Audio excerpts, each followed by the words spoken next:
Todd, if I could ask you to join me. As chairman of the National Baseball Hall of Fame, it is my honor, Todd, to welcome you into the Hall of Fame family and to ask Commissioner Manfred to please come up and read the inscription on your plaque.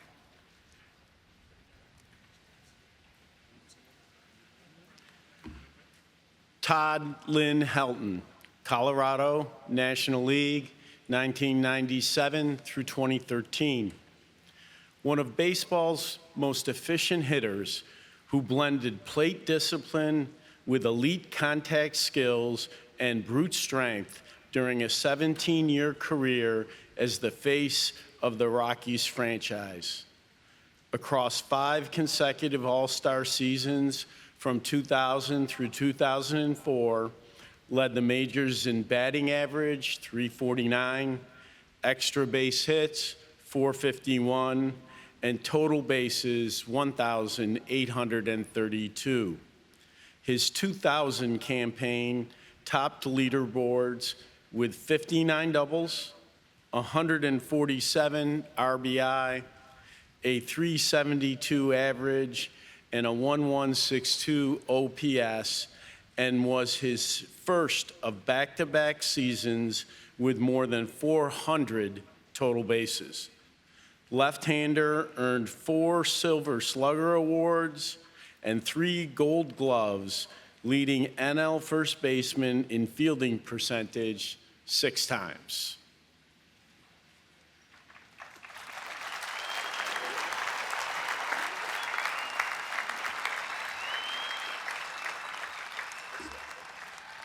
Each year, our Hall of Fame inductees receive a unique ring that commemorates their induction. The ring recognizes each Hall of Famer with his last name, position, and year of induction. In the past, we have given this ring at a private members' dinner following this ceremony.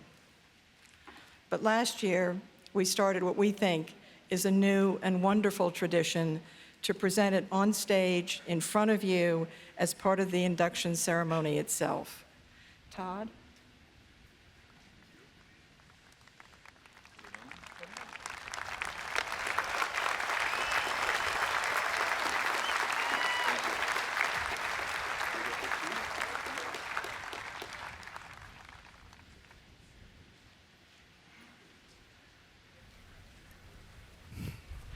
Ladies and gentlemen, Todd Helton.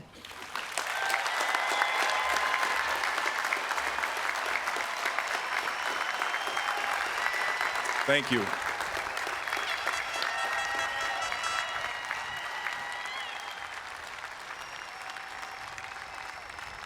I'd first like to thank Larry Walker for those kind words.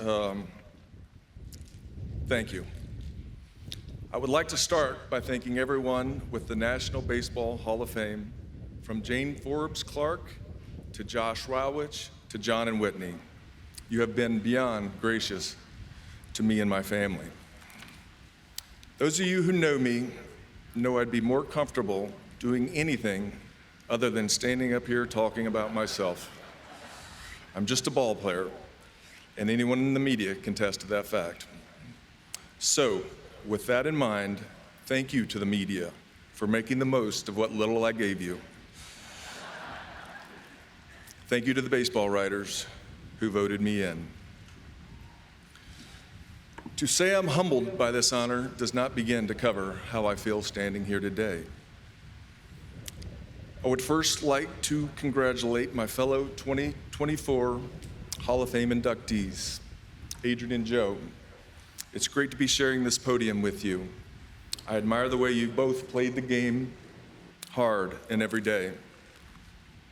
Jim Leland. Where's Jim Leland? In 1999, you said to me, "Kid, if you keep playing like this, you're going to make it to the Hall of Fame." Being inducted alongside you is such an honor. Congratulations, Skip. And also to Larry Walker for taking care of me early in my career and for paving the way for me to be here.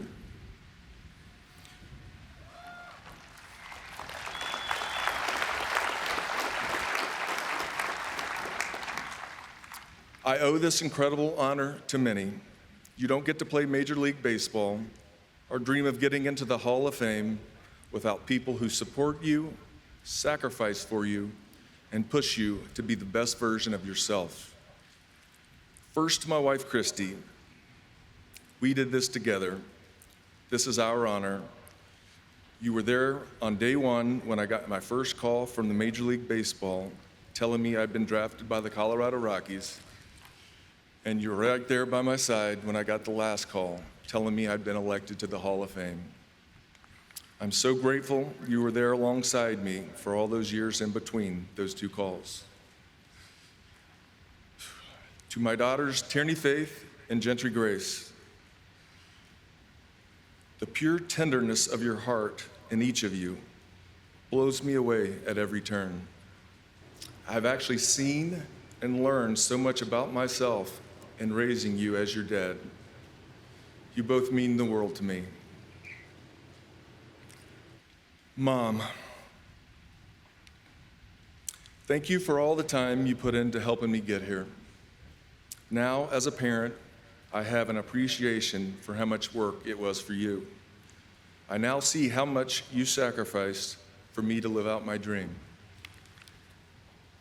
You watched more baseball than most big league scouts, and you did it with my baby sister in tow. Thank you so much.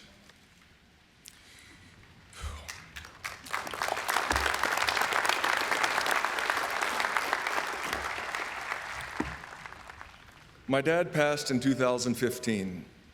This would have meant as much, if not more, to him than it does me. When I was young, my dad taught me how to swing a bat and how to pitch a ball. But most importantly, beyond the relentless coaching, my dad made me believe I could stand up here today.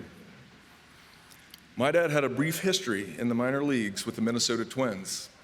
And after that,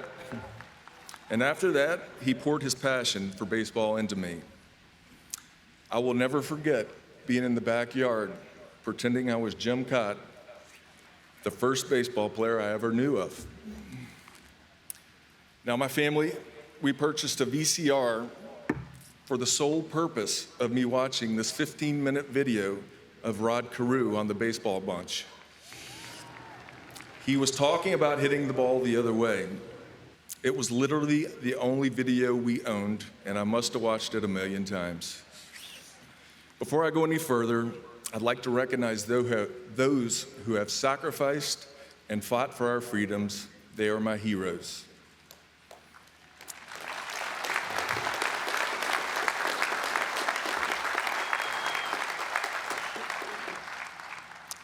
I thank God for giving me the ability to play baseball. I also thank God for sending those He knew I needed in my life. Rodney, thank you for being a protective big brother when I was young and a true friend to me as we grew up. There aren't many older brothers who got invited to a friend's house growing up and before responding, asked if it was okay for his little brother to come too. Pretty cool. Coach Bells was my Central High baseball coach.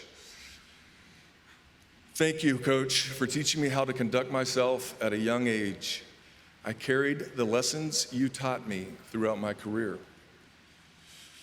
Coach David Cutcliffe was my quarterback coach at the University of Tennessee. Coach Cut always added some baseball words of wisdom for me on our weekly quarterback tests. One simple one-liner that stuck with me through the years was, "Don't be a dirt kicker." Thank you, Cut. Even though I wanted to, at times, I made sure I kept my frustrations off the field and out of sight.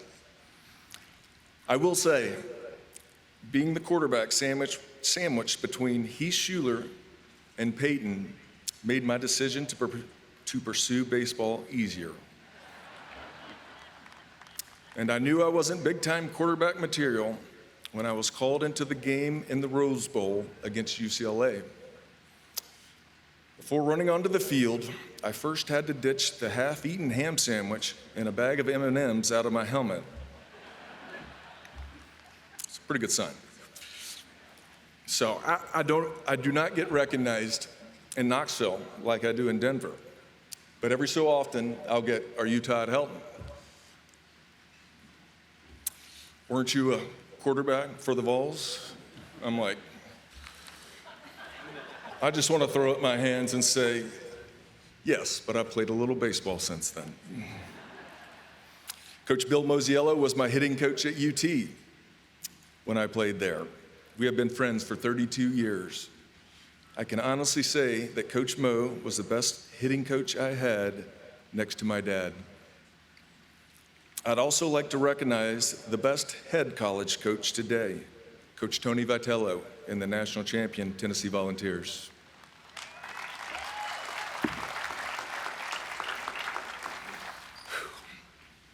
The Rockies organization gave me so many friends, on the field, in the clubhouse, in the front office, and even at the top.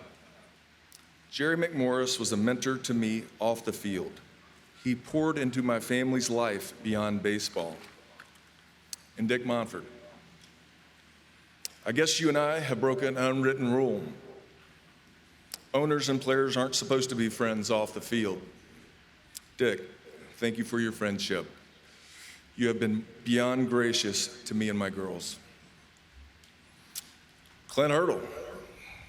Those of you who know Clint know he's never been at a loss for words. Over nearly 30 years since we met, I have learned to pay attention to your hard-fought wisdom on and off the field. One day in Milwaukee, you told me to make it personal between me and the pitcher. It changed my perspective. It became my battle at the plate. But more importantly, thank you for helping me become a better husband and father.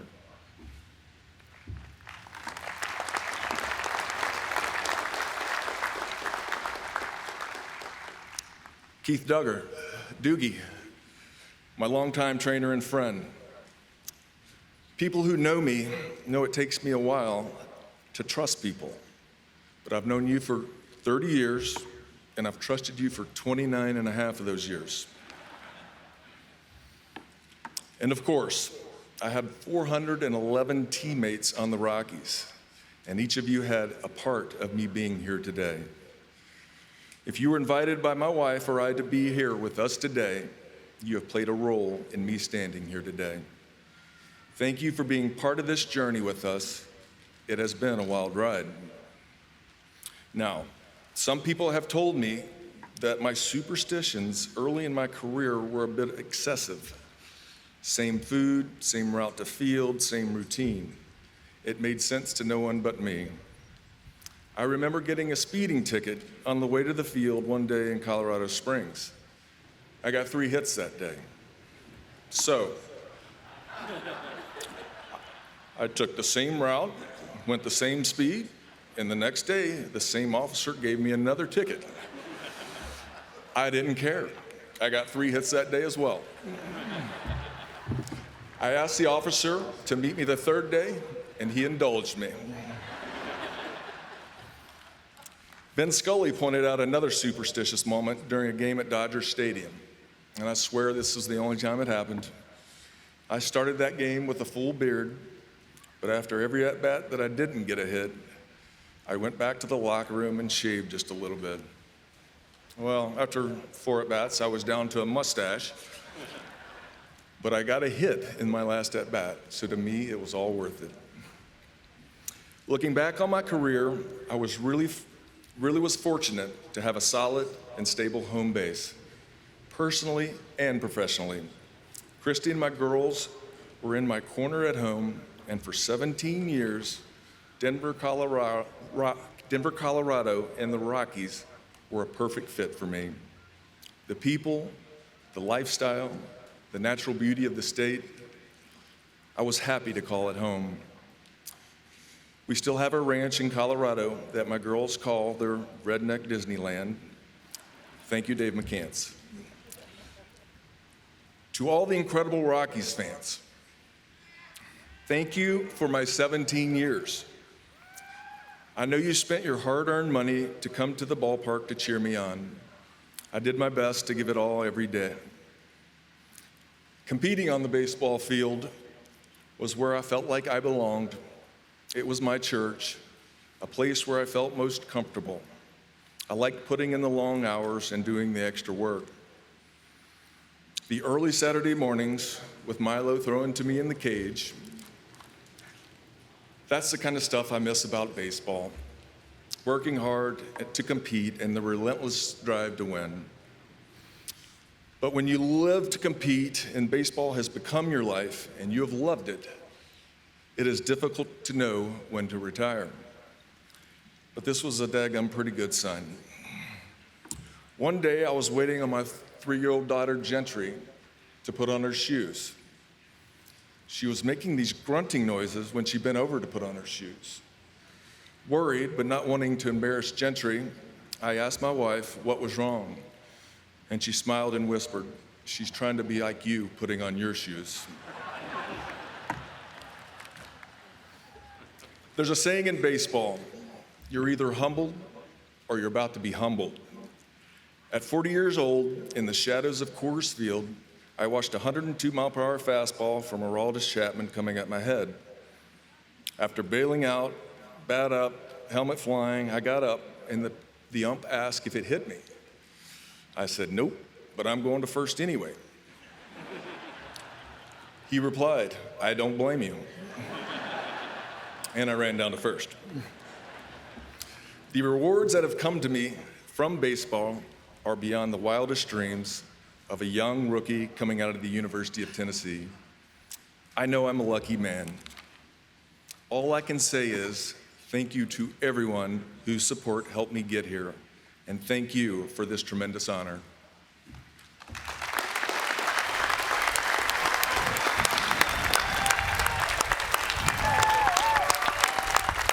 Very good.